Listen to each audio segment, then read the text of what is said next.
At a restaurant, a hamburger can be ordered with any combination of 8 toppings: cheese, ketchup, lettuce, mayonnaise, mustard, onion, pickles, and tomatoes. How many different ways are there to order a hamburger and its toppings?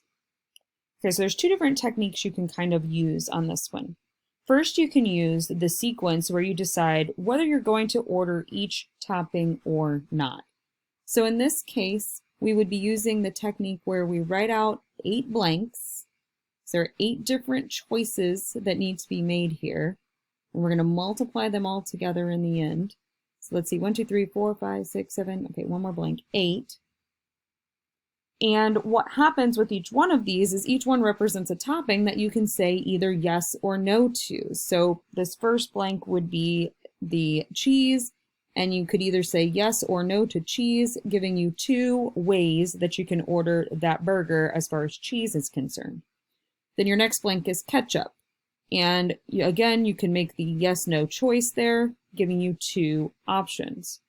And it follows in the same manner for lettuce, mayo, mustard, onions, pickles, and tomatoes, where we have 2 choices, a yes or no choice for every single one of those options. So what this ends up being is 2 to the 8 power, since there are 8 different events here. And if we do 2 to the 8 power, 2 to the 8, we get 256 different ways to order this cheeseburger or hamburger, right? Because you could say yes or no. Okay, so then there's another technique. It says you can choose any subset of the set of toppings offered to include on your burger. So really, we could be thinking of this as how many subsets are there for this set.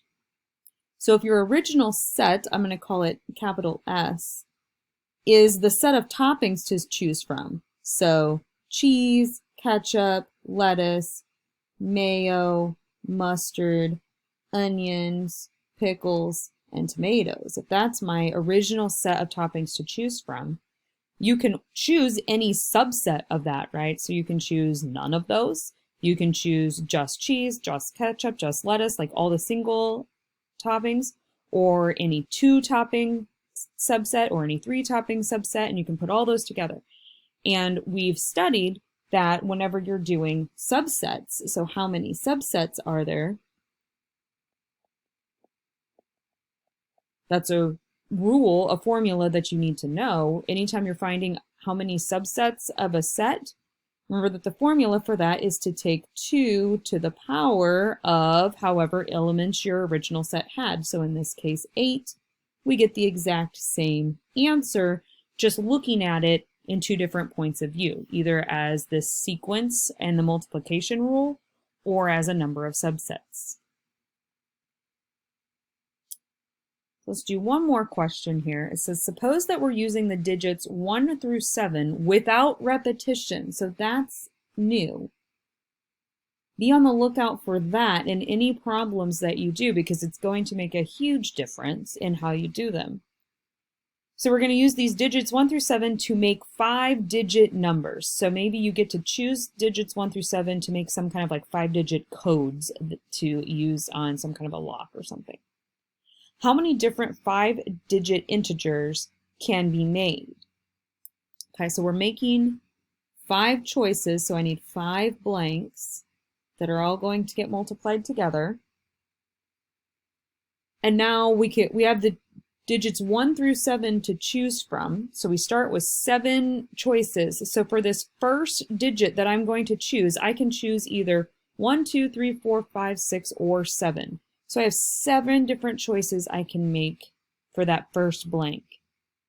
But notice that the without repetition is really important now, because I don't have 7 choices anymore for the second number. I've already chosen one. I don't know what it is. But that one's off the table now. I can't use it again. So for the next blank, I only have 6 choices left.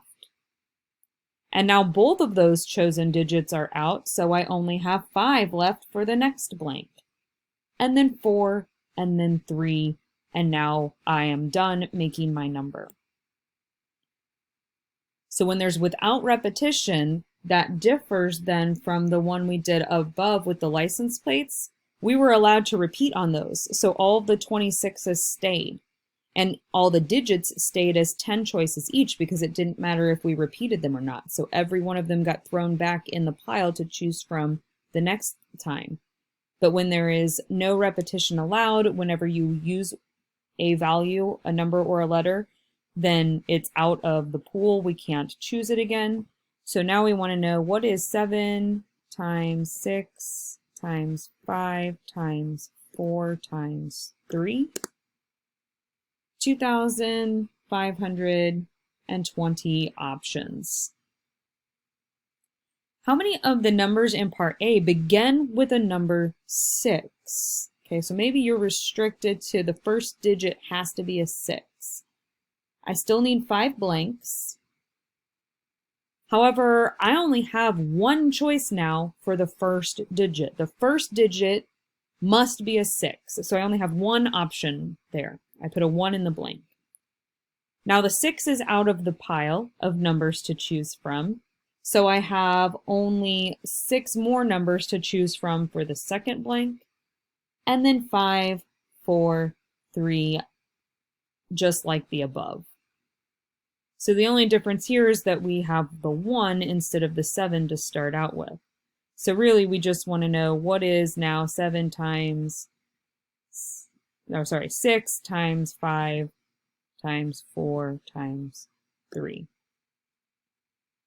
So now there's only 360 options. So that really cut it down by putting exactly what that first digit had to be. Look how it dramatically decreased the different options that there were going to be. How many of the numbers in part A are even and how many are odd? Okay, so we're still making these 5-digit numbers, so I still need 5 blanks to be multiplied for each one of these. I'm going to go ahead and write my 5 blanks out for both of these options. Okay, what makes a 5-digit number even or odd? Well, it all relies on the very last digit that's chosen. If the very last digit is either even or odd, then the whole number that you've created is even or odd.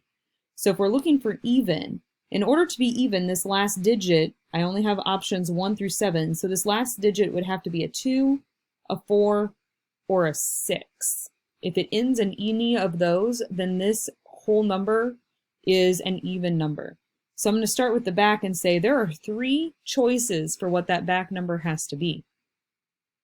Now I've chosen that one. It's one of those 3. So whichever one it happened to be, that one's thrown out of the pot. The other 2 are put back in. So we now have 6. I'm going to go back to the beginning. We have now 6 total numbers to choose from for our first digit, and 5 and 4 and 3. So we're going to multiply this together. I'm actually just going to take my answer that I have above up here because all I need to do is multiply it by one more 3.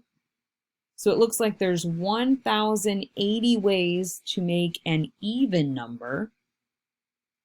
If we want to make an odd number, that last number has to be odd. So we would have the options of 1, 3, 5, and 7. So we would have 4 options for that back number. And then we would go back to the beginning and say, okay, whatever one we chose is out. So we have the 6, the 5, the 4, and the 3 again. So what is 6 times 5 times 4 times 3 times another 4? 1,440 options there. And if we wanted to do a quick check, since a number is either even or odd, those are the only choices that there are, we could check, does 1,080 plus 1,440, does that equal all of the choices? So if we add those 2 together, notice we get the 2,520 total. So that makes me feel very confident that we've done this correctly. There are that many total options. So part of them could be odd, part of them could be even, and that adds up to that total amount. So you can kind of see how when you're given the no repetition versus not that, how that changes your point of view on how you fill in your blanks. And sometimes you need to start at a different level because it's a sequence of events, but you can still jump and pick something farther down in your sequence first if that's the defining characteristic of it. So it was totally okay to skip to the last digit on these and choose those first, then go back and fill everything else in.